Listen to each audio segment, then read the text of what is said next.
Muy buenos días. El día de hoy abarcaremos un nuevo tópico en el canal, el cual es el sistema nervioso autónomo. Esto fue dado gracias a los integrantes que aparecen en pantalla.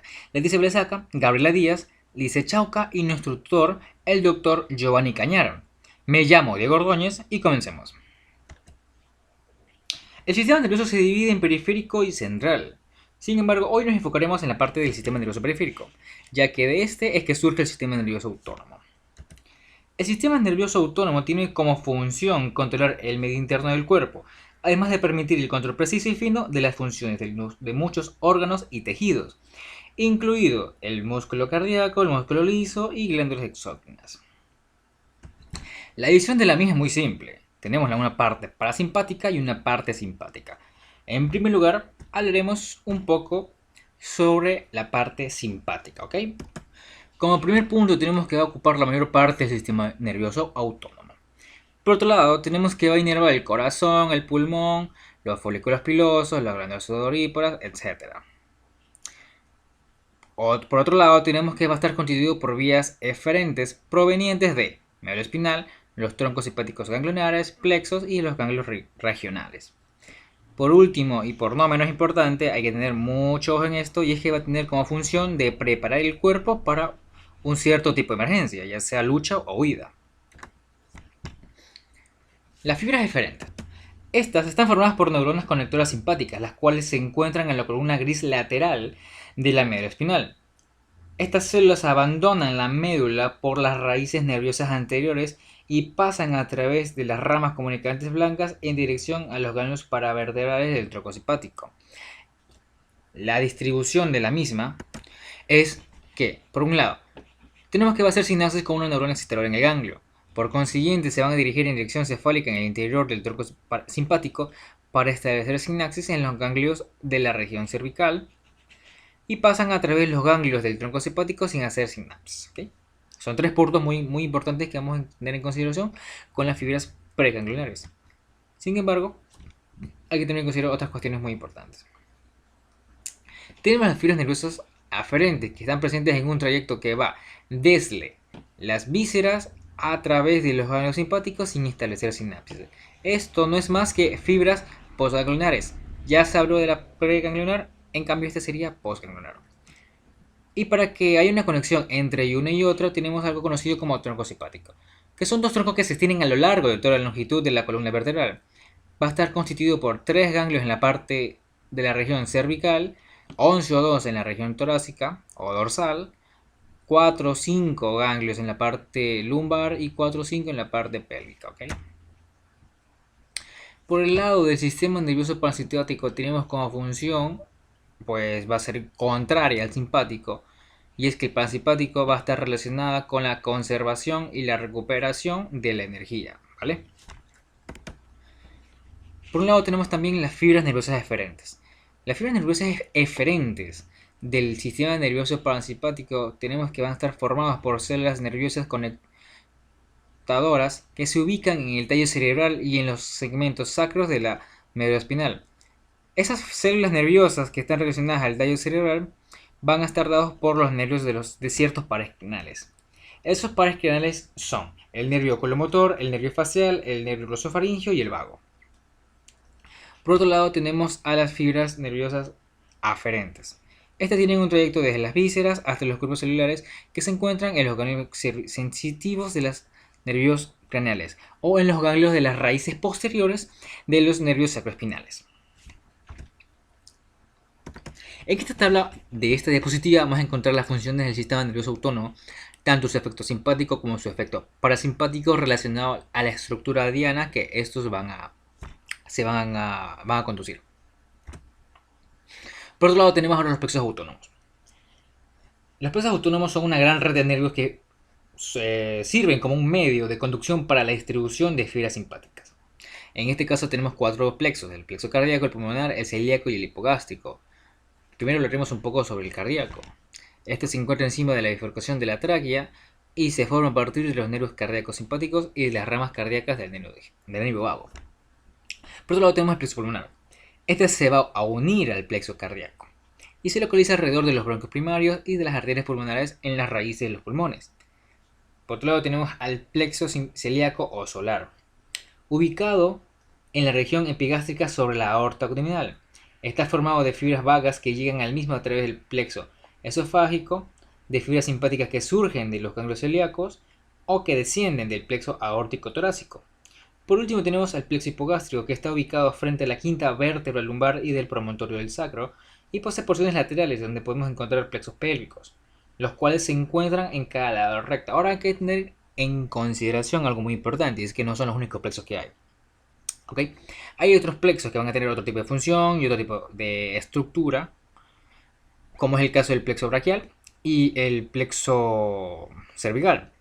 Dichos temas van a estar en el canal, abarcados con una mejor profundidad. Ahora hablaremos un poco sobre la conformación de los ganglios autónomos. Desde el punto de vista microscópico tenemos tres cosas muy importantes, ¿vale?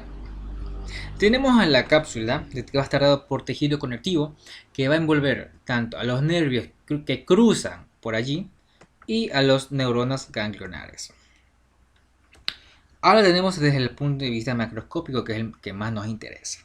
Desde el punto de vista macroscópico tenemos que vamos a encontrar una fibra postganglionar o eferente, una preganglionar o aferente y la célula PIF. La célula PIF, también conocida como pequeñas intensamente fluorescentes, es una célula liberadora de dopamina que se conectará con las fibras ya mencionadas, ya sea por los axones que surgen de la propia célula o por ramas colaterales que salen de la misma fibra. Esta célula PIF va a actuar como una célula integradora. Estas células recibirán la aferencia de la fibra moduladora de la preganglionar, ¿vale? Ahora hablaremos un poco sobre los neurotransmisores. Estas fibras ya mencionadas, que constituyen el ganglio, son responsables de transportar la información, ya sea motora o sensitiva. Y para aquello, estos hacen uso de ciertos neurotransmisores, ¿vale?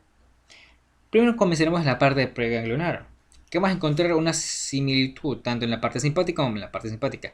Y es que ambos van a usar la acetilcolina, ¿vale? Cuando se produce el potencial de acción se libera el neurotransmisor y atraviesa la hendidura sináptica. Cuando después de aquello la acción se finaliza rápidamente por hidrólisis mediada por la acetilcolinesterasa. Es decir, todo esto va a ser acetilcolina. Esto no va a pasar acá. O sea, no al 100%. Primero tenemos que en la parte simpática postganglionar va a estar relacionada ya no a la acetilcolina, sino a la noradrenalina. En cambio que en la parte parasimpática vamos a estar relacionados a la parte de la acetilcolina, pero hay que encontrar una pequeña excepción, ¿vale? Y es que en la parte simpática, las neuronas simpáticas postganglionares que se van a proyectar a las glándulas sudoríparas, a pesar de ser simpáticas, van a liberar acetilcolina. Ahora hablaremos un poco sobre la organización jerárquica, es decir, los que controlan al sistema nervioso autónomo. Estos van a estar dados según como ven aquí, ¿vale? Médula espinal, bulbo raquídeo, sistema límbico, hipotálamo y sistema nervioso entérico. De manera rápida y concisa tenemos que la médula espinal va a controlar reflejos autónomos como es el caso del peristaltismo y la micción. Por otro lado tenemos el tronco cefálico, que ya se conoce que va a estar dado por mesencéfalo, protuberancia y bulbo raquídeo. Pero hay que tener también en consideración que cada uno de estos va a contener cierto tipo de elemento muy importante para el sistema nervioso autónomo. Por parte del mesencéfalo tenemos que va a estar dado va a tener al complejo nuclear del nervio del par 3. La protuberancia en cambio va a constituir el núcleo parabraquial y el centro neumotáxico importante para la respiración. Por último tenemos el bulbo raquídeo, que va a constituir tanto el tractus propionus y el núcleo del tracto solitario. Por otro lado tenemos ahora el sistema límbico, ¿ok? Como lo podemos apreciar aquí en la imagen. El sistema límbico, denominado como cerebro visceral, está relacionado a manifestaciones viscerales de la emoción y de la conducta sexual. Hay que también tener en consideración que el sistema límbico se va a estar estrechamente relacionado con el funcionamiento del hipotálamo. Y hablando sobre el mismo, tenemos que al hipotálamo se lo puede dividir en dos cosas, o sea, en dos porciones. En una porción anterior y una porción posterior. En la porción anterior tenemos que estar relacionada a la función simpática. En cambio que la posterior va a estar relacionada a la función parasimpática. Este va a estar ubicado superior a la hipófisis e inferior al tálamo que está acá. El fascículo más importante que vamos a tener relación al hipotálamo es el fascículo longitudinal dorsal. Por último, y no menos importante, tenemos el sistema nervioso entérico. Este se encuentra a lo largo del tubo digestivo desde el esófago hasta el canal anal. Va a estar conformado por dos importantes plexos entéricos. Primero tenemos el plexo mucoso de Meissner, que va a estar encargado del control de las glándulas de la membrana mucosa. Y se encuentra entre la membrana mucosa y la capa muscular circular. Por otro lado tenemos el plexo mientérico de Auerbach. Se encuentra entre las capas musculares circular y longitudinal y va a estar encargado del control muscular y con ello de los movimientos peristálticos de la pared intestinal. Ahora hay que tener en consideración algo muy importante, y es que aquí estamos hablando de plexos. Los plexos están encargados de coordinar cada tipo de acción o actividad que vaya a estar relacionada con el tubo digestivo. Sin embargo, tenemos que las aferencias simpáticas y parasimpáticas, estos van a estar encargados de modular las actividades de la pared intestinal. Es decir, estos modulan, en cambio que los plexos coordinan. Hay que tener ojo en aquello, ¿ok? Ahora hablaremos un poco sobre las inervaciones autónomas importantes. Comenzaremos con el ojo. En el ojo podemos encontrar anatómicamente vías demasiado importantes. En este caso destacamos tres. Una primera vía tenemos que va a surgir del ganglio simpático cervical superior, al igual que la tercera. De estas van a estar constituidas por eferencias dadas por fibras simpáticas postganglionares. Por un lado tenemos que una de ellas, o algunas de ellas, van a constituir el tercer par. Otras, en cambio, van a constituir los nervios ciliares cortos o largos. El tercer par craneal va a ir al músculo elevador del párpado, en cambio que los ciliares cortos o largos van a ir al dilatador de la pupila. Algo importante, pero no mencioné, es el núcleo de Añer-Westphal.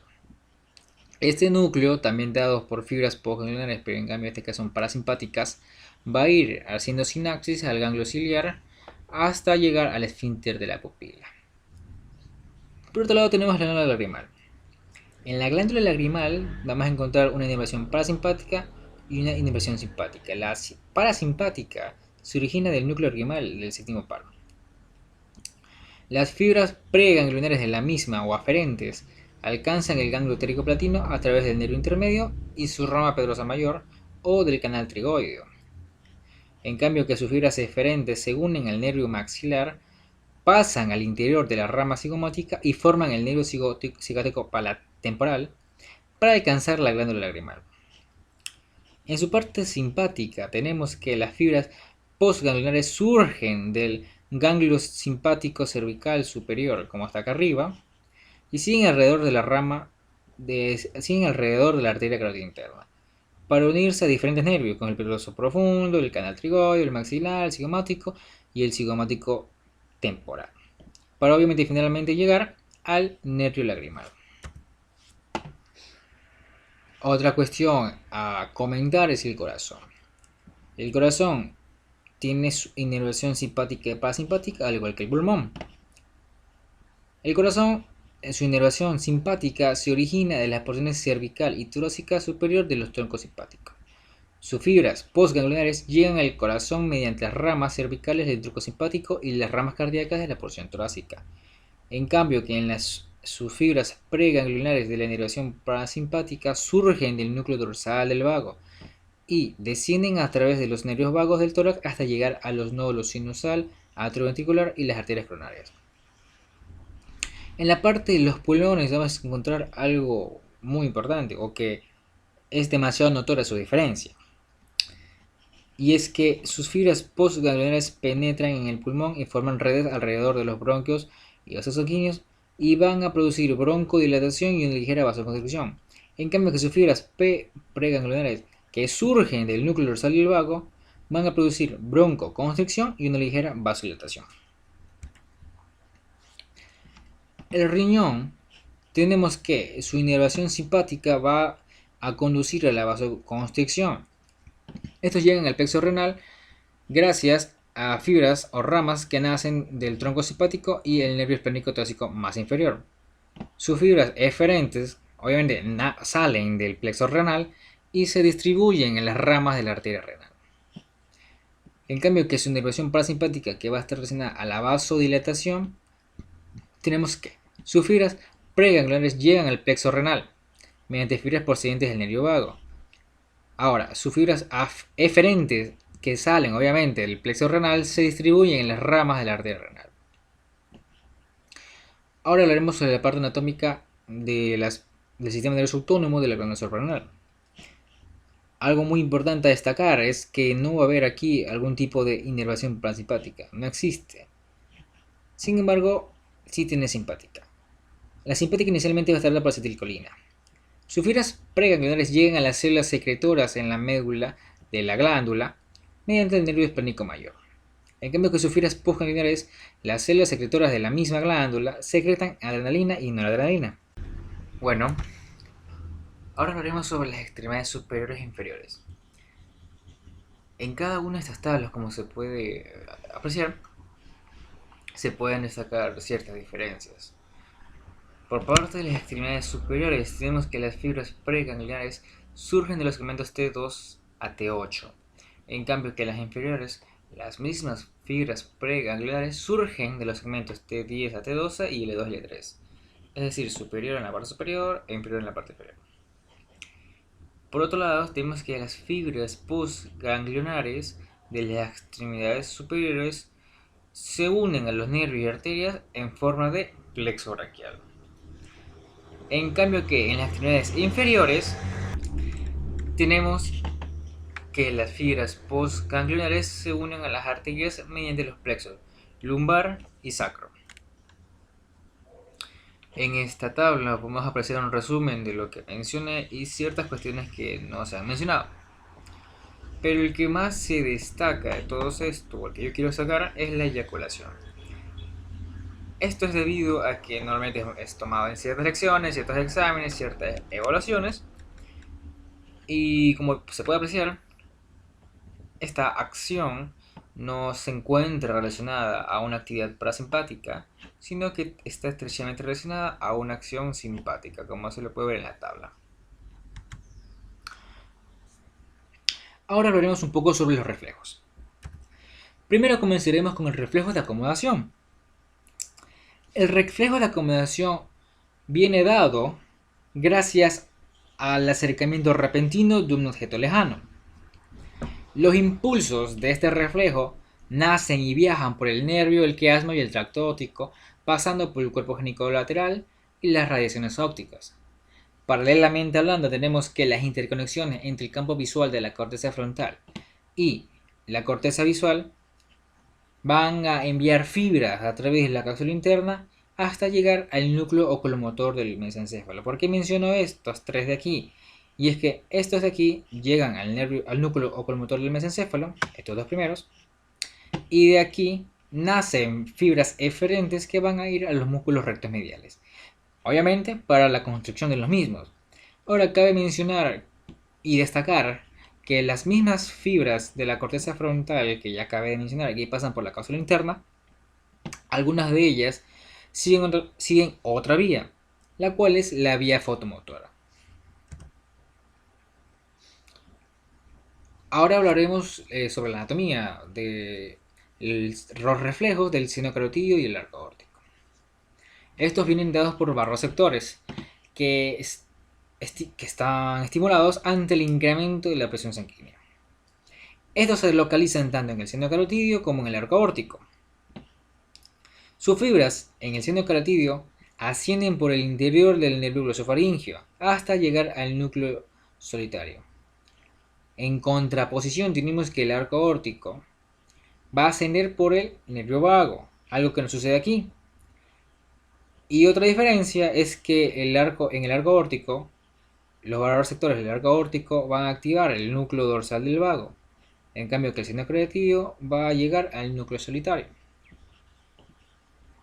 Hay que también resaltar que las fibras reticuloespinales descienden a la vez para inhibir el núcleo parasimpático preganglionar. Pues bien, hasta aquí llegó la exposición del día de hoy. Espero que la misma haya sido de su agrado. Aquí pueden apreciar la bibliografía que se usó. Tenemos Waxman, Neuroanatomía Clínica de Snell, el Sistema Nervioso Humano de Barr. Quiero también agradecer infinitamente a mis compañeras, que sin su aporte no hubiera sido esto posible. Y ya saben, denle like, suscríbanse y activen la campanita para que YouTube les avise cuando subamos un nuevo vídeo. Nos volveremos a ver. Feliz estudio y hasta la próxima.